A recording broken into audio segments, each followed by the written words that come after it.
Assalamualaikum warahmatullahi wabarakatuh. Kita sambung sedikit berkaitan dengan sistem termakan.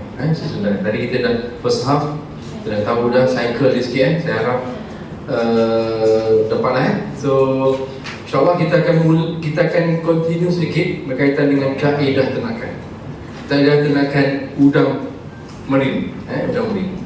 Alright, so untuk udang galah, udang air tawar berbeza sedikit. Alright, so kita fokus pada udang marine.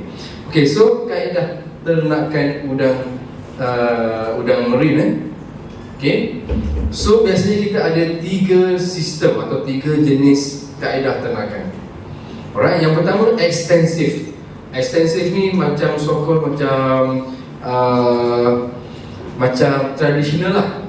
Right, tradisional. Betul? Kita tengok definition. Alright, so kolam dia besar, biasanya 1 hingga 5 hektar. Tradisional, kolam yang agak besar. Dulu-dulu orang ingat kolam besar, production besar. Tapi ada dia punya kekurangan. Alright, sebab kadang tengok modal juga. Kalau bila kolam besar, tapi benda sikit kita nak stocking, rugi. Right, satu. Dari segi ekonomikal lah. Yang keduanya, kolam besar, maintenance pun susahlah sebab kolam besar. Alright, dan juga kita make sure DO-nya dan sebagainya. So kolam besar. So sekarang ni orang tak pergi sangat ke kolam besar. So extensive. Yang kedua, tidak menggunakan sistem pengenderaan atau sekadar yang paling minimum. Alright, so sebab dia kolam besar, dissolve oksigen mungkin banyak. Alright, so kalau 1, 2, 3 peduli pun dah cukup. Alright, so sebab dia tak go ataupun compete ataupun bersaing untuk dapatkan oksigen. Alright, so jadi sebab tu saya kata tadi, dia bersifat macam tradisional. Tak ada pun mungkin boleh. Alright, okay. Kemudian bergantung kepada sumber makanan semula jadi. So kalau kita tak letak pun dalam kolam, dalam air, memang mungkin ada dah phytoplankton. Sebab tu dulu, awal-awal dulu dia buat green water technology. So mula-mula letak dulu, masuk air. Lepas masuk air, letak baja. Letak baja dalam seminggu, biar dia bloom phytoplankton. Lepas tu baru masukkan PL, post larvae.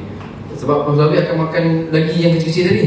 Sebab kita macam buat green water atau tumbuhkan phytoplankton tadi. Right? Tapi sekarang ni tak perlu lah. Alright, so kalau pergi ke super intensif dan sebagainya. Right, so extensive. Kemudian dia akan makan lah, dia carilah makanan yang ada dalam, kalau earthen dulu pun tak payah nak letak lining dan sebagainya. Alright, so they just put it, masukkan, biarlah dia hidup, betul maintain sebagai secara natural. Okay, kemudian tetapi kelebihan dia, kos operasi dia rendah. Maksudnya tak perlulah nak banyak-banyak pedal wheel, tak perlu nak tak payah nak risau berkaitan dengan penyakit dia, sebab dia carrying capacity dia per kolam tu tinggi. Right, so dia tak, maknanya dia dari segi structure dia sangat baiklah. Right, hasil tetapi ni kelemahan dia pula. Tetapi hasil tuaian dia ataupun harvesting production dia agak rendah. Sebab kita stok pun rendah. Stok rendah, hasil dia pun rendah. Okay, stocking density dia dengan kepadatan pun rendah. So biasanya by definition extensive ni, dia punya stocking density, kadar taburan dia adalah kurang daripada 50 pieces, 50 ekor PL per meter square. So per meter square, so convert lah per hektar. Alright, so 50 kurang daripada 50 ekor, rendah lah Alright, so sekali kalau 50 ekor, padanlah dengan tak ada oksigennya ataupun oksigen peduli lah ataupun irrigation, bukan tak ada oksigen, ada oksigen bila air mengalir dan sebagainya. Tapi kalau kita lihat dia lebih kepada tradisional. Right, sebab itulah kita stocking pun rendah. Okay, stocking rendah. Dan okay, of course dia secara tradisional. Move forward. Okay, tapi contohlah kalau kita tak ada kalau kita nak buat udang kemudian tak ada peduli, boleh je gunalah extensive. So air keluar masuk sebab kos pun rendah. Tapi kita beri energi, hasil tuaian dia pun rendah, tak seperti mana seterusnya. Move forward, kaedah yang seterusnya adalah semi intensif ataupun separuh intensif. Sebelum dia pergi ke intensif. So semi intensif, post larvae di stok ataupun kita letak stocking density tinggi sedikit. Tadi bawah 50 ni ataupun dalam keadaan moderate atau sederhana. So 50 hingga 100 pieces post loving. Tak ada kalau di UMTAS kita letak intensif lebih daripada 300. So 300 ekor. Sebab kita sekarang nak pergi ke intensif supaya production dia maksimum. Alright. So sekarang sederhana, semi intensif, diberi makan setiap hari, pellet dan sebagainya. Kemudian penukaran air perlu dilakukan, water exchange perlu dilakukan sebab dia dah start stocking tinggi. Maksudnya effluent ataupun sisa dia tinggi, makanan dia pun lebih tinggi. So kita kena monitor pertukaran air untuk mengoptimumkan kualiti air. Sedikit saya ingat saya tak masukkan data ataupun julat keperluan kualiti air dalam ni sebab saya nak pergi ke very basic. Tetapi saya nak maklumkan dalam aquaculture udang terutamanya, basic parameter yang kita perlu monitor atau perlu check adalah pertama sekali adalah DO, dissolved oxygen. Right, so dissolved oxygen kita kena tinggi ataupun lebih daripada 4 ataupun 5 ppm. ppm ni miligram per liter. Kalau kita check dissolved oxygen mesti 5 ke atas.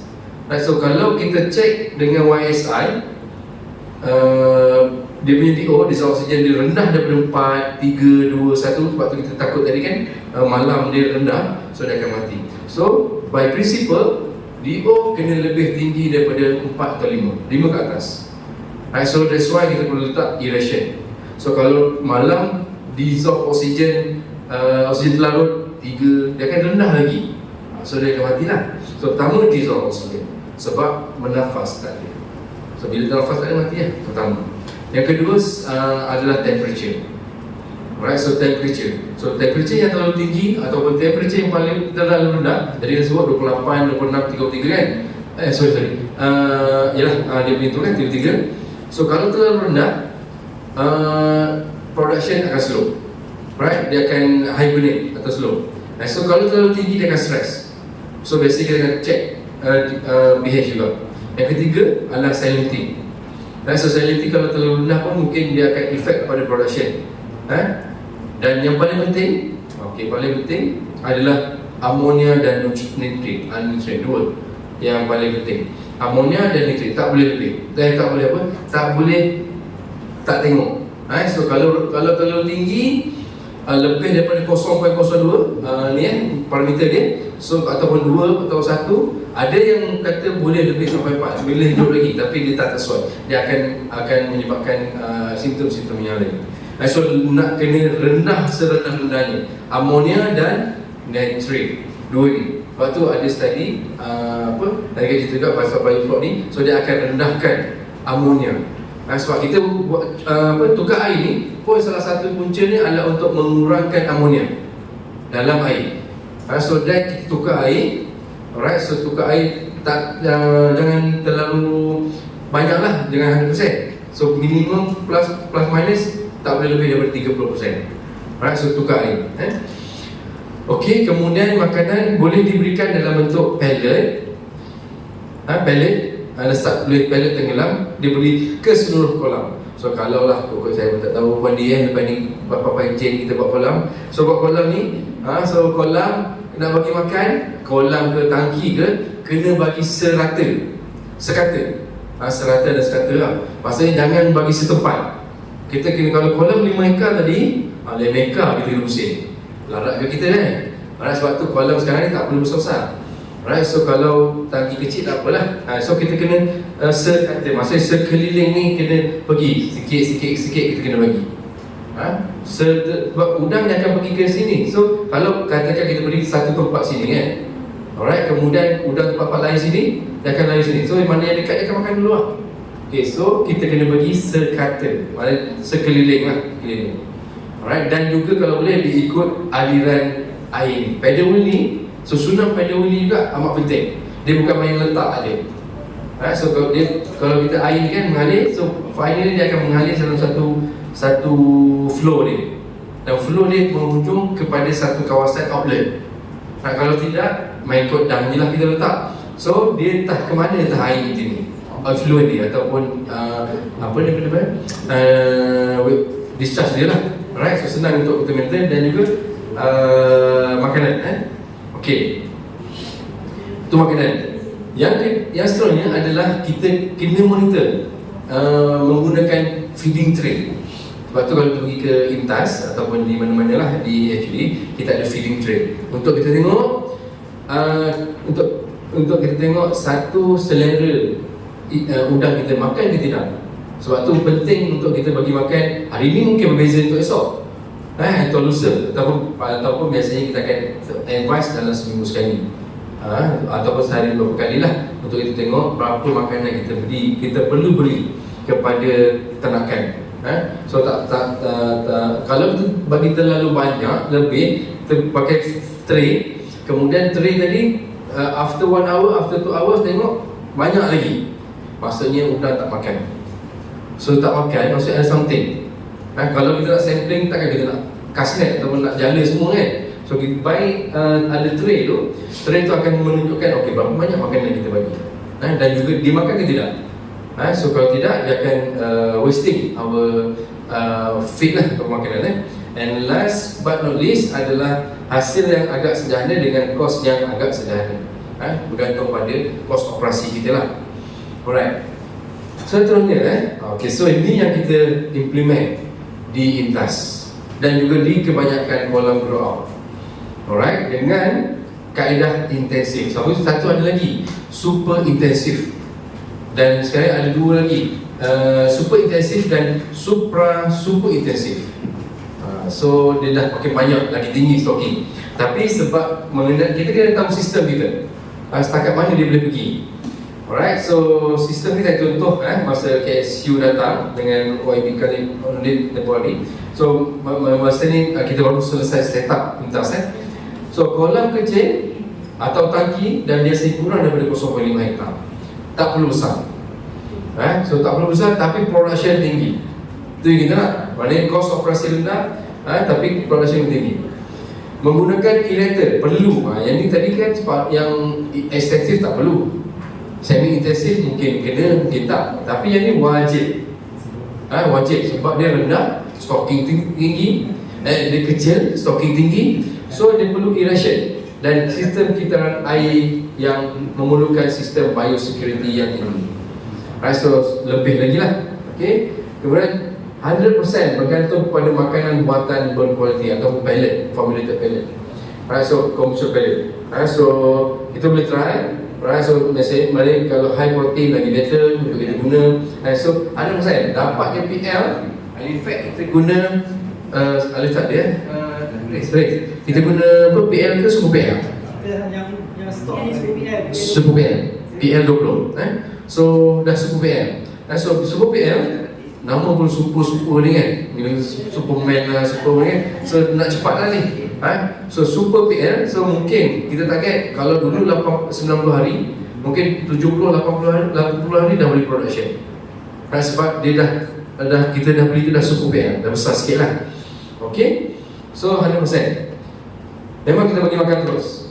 Alright, kita tak cerita bioflow lah kat sini, itu teknologi lain. Ni cerita pasal intensif.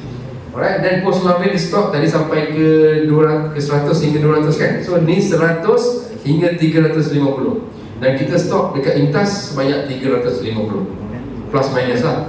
Ada 300 kadang-kadang. So capacity kita 3 ton. So kita stok dalam berapa race? 2,000 2,000 ekor satu malam. Satu tangki 1,000. So 1,000 ekor. Itu intensif. So kalau nak pergi super intensif, pergi ke atas lagi 2,000. Dulu kita pernah kita letak berapa ribu? 3,000. Konon awal-awal kan, tapi nak ni kan, tapi tak boleh. Supra kan, so tak boleh. Sebab apa?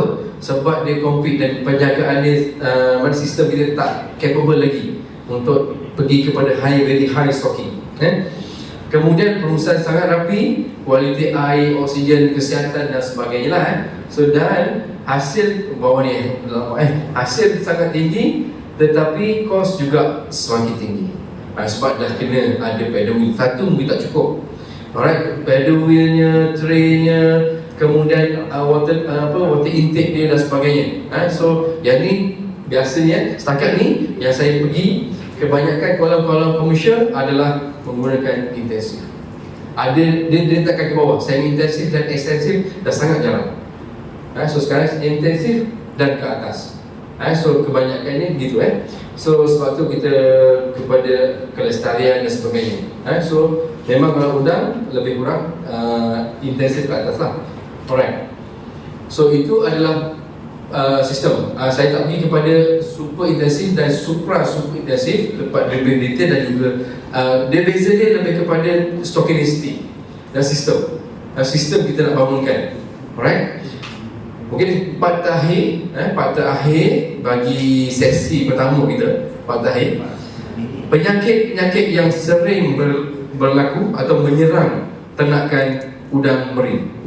Ini datang kita punya dalam struktur aquaculture kita ada fish health atau apa kita punya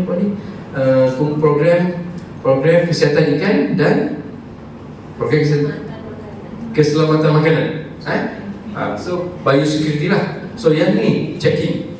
Ada di situ ada Promarina, kemudian kita ada Rofa, kemudian kita ada siapa? Yang terbaru Dr. Ilham, kemudian Dr. Rufa.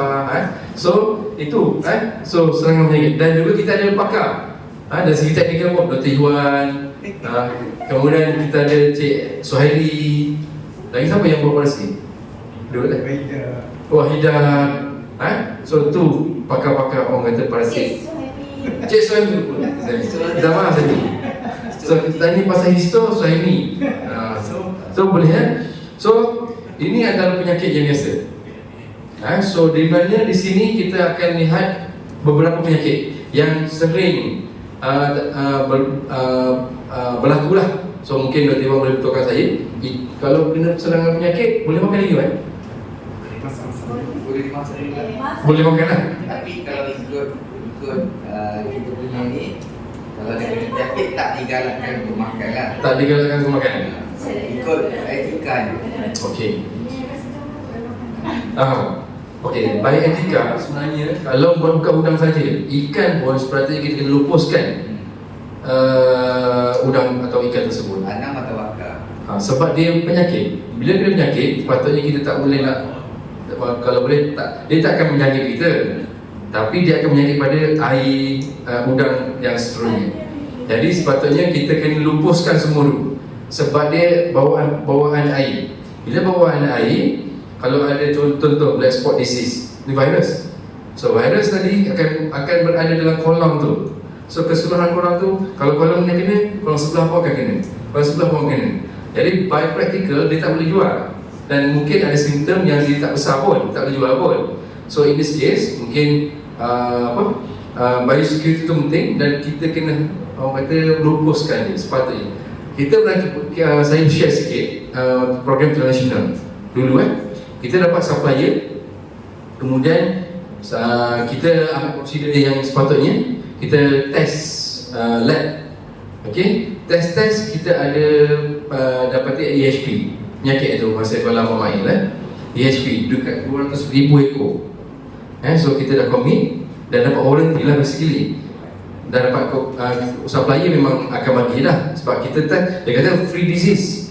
Tapi kita tak macam, tak apalah, kita ikut prosedur So kita hantar sampel ke Penang masa tu. Kita hantar ke Penang, Pulau Sayang. So hantar report, dapat EHP. Saya buat decision kata kita kena lupuskan. Dan kita minta supplier untuk refund, bukan refund, ganti balik lah. Sebabnya otherwise dia nak ambil, dia ambil balik lah. Tapi supplier okey, tapi one of our peserta first time 200,000 ekor nak lupus. Banyak ni rugi. Rugi, dia rasa rugi. Okey, dia rasa rugi. So dia kata cubalah, doktor, saya cuba dulu. Dia korbankan. Saya pun kata susah main, takut. Saya pun tak ada pengalaman nak proceed. Tapi saya prosedur ikut buku, kita lupus. Tapi dia kata cubalah, tak apa, cuba. Bulan pertama, bulan kedua, udang tak besar. Makanan berapa tan habis. Ngepek dah lah, rugi dah, rugi. Kan bodoh kan, sebab dia takkan besar. EHP ni, dia tak besar. Dia kena microsporidia. So sebab tu benih tu yang kita beli tu sangat penting. Kalau dia dah ada penyakit, baik kita minta ganti rugi daripada ni atau kita return balik. Sebab tu perlu setiap kali sampai kita kena ada sekali dengan certificate, disease certificate. Otherwise dia berapa bulan ni dalam 2-3 bulan dia tak besar-besar, makanan habis. Maksud tu ngepek, kita bagi supply makanan tapi dia kena tambah dan lalah jual juga tapi udang kecil, rugi. So itu antara consideration. So betul juga ada teori dan juga ada risiko. Dan masa tu nasib baiklah udang tu free je. Tapi bukan free lah, maksudnya dia dah tak balik. Jadi tempat dia dah dulu kan. Kemudian tak dapat capai apa yang kita target. Dan saya ingat saya lepas tu kolam tu pun dah tercemar lah basically. Sebab sepatutnya bila dah harvest, sepatutnya dah kena buang dah awal. Bila dah 2 bulan, sebulan, dah rugi lah, you bagi makan lah. Kan, tiba-tiba baru rasa rugi. So, it's not worth. Baik awal lagi and then kita dah lupus. Jadi, kita tak buang masa kita, tak buang duit, tak buang pallet untuk kos jaga. So, itu penting. Okay, so itu antara penyakit lah. So, itu by practice. Tapi kalau kadang macam Dr. Wan berpakai penyakit kata boleh makan duduk ni, boleh mana? Boleh makan secara normalnya itu boleh masalah. Ya, secara etikanya tak dibenarkan. So basically kalau kecil memang kita buang lah. Kalau tak besar mati kan. Kalau dah besar-besar ni kan kita pun tak tahu kebesaran tu yang penyakit kita. Betul, itu kita pun tak tahu. So mungkin so basically ethically tak boleh lah. Ethically tak boleh. Jadi susu je lah, masak susu berapa. Tapi dia tidak penyakit manusia kan. Contoh ada white spot. White spot pergi ke manusia, dia putih-putih, dia tak ada. Dia tak ada. Tapi tempat masak kan. Dia kena masak tu dia matilah. Okey. Kita tengok beberapa penyakit yang ada. Okey, yang biasa black spot disease. So dia ada spot-spot putih, spot-spot hitam. Spot-spot hitam ni penyakit bintik hitam pada udang biasanya disebabkan oleh kulat atau bakteria yang menyebabkan topok-topok hitam pada kulit dan karapes udang. So dia ada satu appearance lah. Mungkin dia tidak mempengaruhi pembesaran, tapi cuba kalau kita beli ada spot-spot hitam, kita rasa macam tak menarik lah untuk kita beli. Walaupun dia menggunakan nilai pasaran, dia tak masalah kalau dia boleh beli. Tapi masak dia jadi lain sikit. Jadi dia topok-topok sikit. Jadi sambal tu mungkin masak kicap okey. Masak kicap dia hilang. Kan?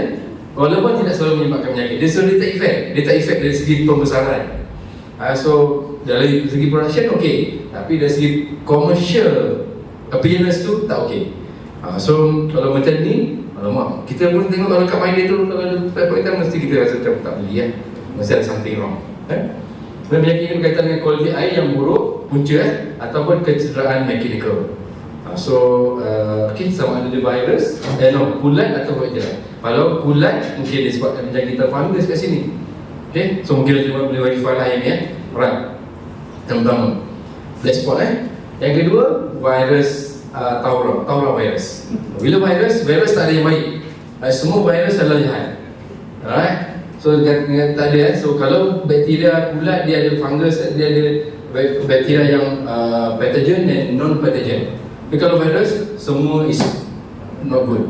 Semua menyebab penyakit. Right? So virus adalah penyakit virus yang sangat menular dan menyebabkan kematian dengan cepat. So dia akan cepat attack dia udang kalau kena Taura virus. Alright, so kemudian gejala termasuk kemerahan pada badan, kehilangan keseimbangan dan kematian yang mendadak pada so kita tak boleh virus ni tak boleh tengok dalam mata. So kita kena sampel, bawa ke lab. Lab barulah kita boleh identify. So kita ada RT-PCR untuk kita detect virus ni. So saya berkata seperti ini, kita untuk pada fasa 1 kita banyak machine, tapi pemantauan saya lah, saya rasa macam kita tak not yet fully utilise apa yang kita ada. Tapi tak apa, yang tu kita tapi the thing is, kita boleh detect kehadiran coronavirus ni secara molekular. Alright, so Ruby pakai RT-PCR dalam. So kita sepatutnya champion. Kalau orang hantar sampel ke kita boleh hantar lah. Kita boleh detect virus ataupun penyakit udang. Kita tak ada kit kan Ruby? Sorry? Ruby kita tak ada kit kan? Kita kena ada primer dia lah. Main dengan kit je lah. So saya dah minta lah, on top of this, selepas ni mungkin kita nak utilise in terms of commercialization, in terms of service. Sebab banyaklah permintaan. So kalau online tak ada, lagi better. Kalau dekat UPN tak ada, mana-mana tak ada, aku terus ada. Sebab saya faham saya, fasa 1 dan fasa 2 patutnya kita dah champion in most of the aquaculture punya facilities high-end. Sepatutnya. Ketua Afres. Ketua Afres. Okay, so itulah sebab sayang kita ada beratus-ratus ribu, tapi RT-PCR rupanya tak pakai, hanya certain untuk ni. Sepatutnya bukan sahaja untuk penyelidikan, tetapi untuk servis juga. So generate money, generate income dah sekarang patutnya lah. Kalau tak ada, katakan harga dia mahal in terms of kit ke apa ke keperluan lain, mungkin boleh diajukan lah. Cuma setakat ni saya minta mungkin pegawai sains mungkin boleh tengok balik keperluan dan sebagainya lah, dan boleh angkat lah paper tersebut Alright, kemudian penyakit ini disebabkan melalui air dan peralatan ternakan yang tercemar. So air daripada satu kolam ke satu kolam, dan juga alatan yang kita gunakan untuk sampling. Tadi tray tadi tak boleh gunakan tray dalam kolam yang sama, pergi tak apalah kita nak try pergi kolam sebelah tanpa disinfect. So kita kena disinfect dulu, sebab kita tak tahu apa yang ada dalam kolam pertama, kita bawa ke kolam kedua. Right, so kolam ketiga tak lagi. Alright, so itu kita bawa coronavirus. So yang ni yang selalu penyakit EPID ataupun Early Mortality Syndrome, EMS. Yang selalu so disebabkan oleh Acute Hepatopancreatic Necrosis Disease, menyerang organ hepatopancreas. Cuba kaedah sebut. Kaedah. Dewan cuba sebut ni. Nampak tidur dia. Ni apa dia kena sebutan dia? Hepatopancreas. Ada. Kalau orang tanya kan patut boleh kan dia jawab. Kan senang ke? Okey. Hepatopancreas kita kat mana kan? Ada. Okey. Kat kepala. Bisa. Alright, dan dia akan menyebabkan kematian udang dengan serta-merta. So dengan cepat. Sebab bila apple ni, ataupun EMS apple ni disebabkan oleh virus lah, Vibrio parahematicus ataupun Vibrio alginiticus. Alright, so dia akan bila terkena ni dulu untuk sesi kedua ni bercerita pasal biofloc bone sebenarnya berasal usul daripada sini lah. Sebab dulu udang mati ada satu masa tu back in 2014, 15, kebanyakan kolam-kolam udang di Malaysia dan di seluruh rantau Asia kena serangan aphids. So semua masuk je stocking udang, sepatutnya dalam tempoh seminggu 2 minggu tu dia salah. Tetapi sebab ada aphid ni, VP dan VA ni, ada Vibrio spesies yang menyerang udang. So udang juvenile Sulawesi tadi akan mati dalam tempoh seminggu. So rugi lah. Tapi okey lagi sebabnya dalam seminggu dah mati, rugi beli benih. Tapi dari segi pellet apa semua tadi tak berbanding dengan EHP. EHP is apa ni saya rasa so yang tu dia sampai satu masa dia tak boleh besar, dia retarded, dia bantut, jadi tak besar-besar, jadi rugi lah. Habis sebulan 2 bulan sampai tu je, patut kita nak 50 bulan mas besar tu bagi makan apa, so terkena apa. Yang ni tak, yang ni seminggu 2 minggu dia mati terus. So mati terus, so cost maintenance tu awal lah. Alright, so udang terjejas menyebabkan hepatopancreas yang suram, kehilangan nafsu makan dan cepat mati dalam masa beberapa hari. Biasanya dia menyerang pada awal daripada awal stocking lah. Okay. UHB. And then WSSV, white spot syndrome virus. Tadi black spot. Ini white spot white spot dia warna putih keluar. So virus sangat serius dan dua penyakit ni yang biasanya lah. Apple dengan tiga Apple HPLD tadi, Apple atau EMS, kemudian WSSV dan juga EHP. Tiga ni yang biasa menjadi concern kepada ternakan udang. Alright, so sebab ini dia akan mati. Black spot tadi dia tak mati sebab dia kulat dan juga kulat bakteria. Alright, ini virus. So penyakit virus sangat serius dan menyebabkan kematian hingga 100%. Cuma bezanya kalau Apple tadi, early motor syndrome, dia tak akan nampak spot-spot putih. Alright, so spot ni udang ini menunjukkan tompok putih pada cangkang dan perlahan dalam pergerakan sebelum mati. Okay, so biasanya dalam air lah. Okay, HP tak masuk itu, maaf. Alright, so itu yang mesti. Patutnya satu lagi, EHP. Saya minta maaf, saya tak termasukkan EHP. EHP ni sangat juga, tapi biasanya EHP ni dia bukan disebabkan oleh air. Dia adalah disebabkan oleh induk dia. Kalau induk dia dah terkena EHP, anak-anak dia tu PL dia akan mewarisi EHP tadi. Right, so basically pemilihan induk dan juga disebabkan oleh Microsporidium. So spora yang ada pada keliling kolam lah. Alright, so saya kira saya telah selesai lah untuk part pertama. Alright, so sebelum saya berakhiri, katanya ada sedikit kerja lapangan. Yang akan dibantu oleh tuan. Ada sikit game katanya pun ada hadiah misteri Ada hadiah misteri. Biasa. Ada misteri quiz. Okay. So yang ni okay, saya okay, sebelum kita pergi kepada ya, saya. Macam mana nak beza dengan PHP dengan EMS? PHP dan BMS. Dua tu jawab. Dia penyakit. Saya bukan orang penyakit, tapi tak apa, buat jawab dulu. Biasa kita tengok pada simptom lah. Kebanyakan penyakit udang ni simptom dia kurang sama. Cumanya untuk menentukan ketepatan tu kita kena buat ujian lah, amal. Baru kita boleh tentukan. Kalau macam kasar tak boleh nak beza? Tak boleh. Kasar tak boleh nak beza kan. Cuma white spot kita boleh nampak secara ni. Kita boleh tengok lah dia punya karakter titik ataupun yang dark spot. Sebab kalau dekat national tu kan macam simptom dia lebih kurang EHP ataupun EMS kan. Satu lagi kalau kita tengok kita boleh tengok dia berjala najis putih. Kita tengok kat kolam tu banyak najis putih yang terapung. Itu antara possibility sama ada EHP. Kalau EMS biasa awal dah masa kecil tu dia dah mati dah. Early motilation syndrome.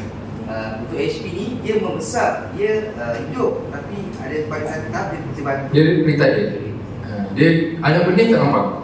Anak benih, sebab tu anak benih sampai, PL sampai, kita perlu ada health certificate tu. Sebab besar kita punya lapangan kan ada yang mati awal sampai tu, ada yang mati dalam sebulan 2 bulan. Betul. Tapi simptom tu yang awal tu kita boleh suspect as EMS lah, early mortality syndrome. Kalau dia hidup, survive, tapi pada satu tahap masa saiz ke sebulan 2 bulan tu dia akan paling ke 20 dia tak ada keputusan. Itu kita akan confirm, kita kena bawa sama ada kita tengok dekat sekarang kolam tu ada najis putih kampung ataupun kita bawa untuk ujian amal. Dia tu masalah dia tak sakit. Okay.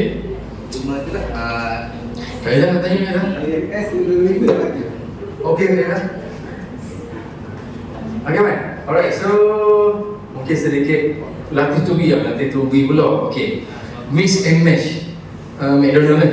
kita bagi ke apa ni geng-geng pentadbiran. Pentadbiran kan? Jawab. First time. Kita mesti bagi. Ada 3 sebab pagi ni kita cover Sudah saja. pagi ni kita cover udang.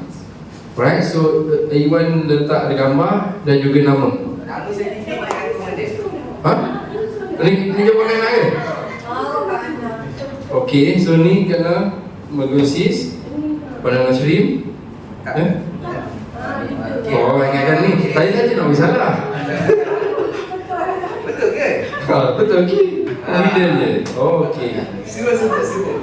Alright. So diminta ada 2 grup so diminta untuk udang je dulu. Petang ni Proiwan buat pasal ketam. Okey. Saya sebut tadi 2 je kan. So ada 3 jenis. Siapa nak jawab ni? Jawab kena jawab kena baca kan? Kana ataupun D atau Kak Izzat. Apa ni? Kau mana sir? Ini juga kan? Walaupun tak belum buat dia. Okey, D, sila. Ada 3 spesies. Yang ni saya tak cover tadi. Betul tak? Betul tak? Betul tak? Tadi mana kotak tadi? Boleh? Ada 3 je. Upi nabi. Kak Izzat cover. Sekali Kak Izzat. Kasih panjang. 3 dah sebut sekali. Ni jawapan. Tak tahu betul ke tak? Betul tak? Ini. Nama saya Tiki. Ana. So Kak Izzat sekali. Punya gambar. Sudah mau Izzat. Ini gambar dia ni. Akan gambar tu dapat tu ni. Aku dah buat. Ini macro breaking. Coastal virgin. Oh, Okay, giant freshwater prawn. Kalau ada apa sebelah ini? Bukan lah. Okay, ni. Bagi tak? Ini Pinus monodon. Tiger shrimp. Udang harimau. Biasa masuk tak? Boleh masuk tak? Apa tu? Phaneropinus. Marquinensis. Banana shrimp. Udang apa? Udang. Pisang. Pisang. Betul ni? Tak, Kak Izzat cover ni. Mana?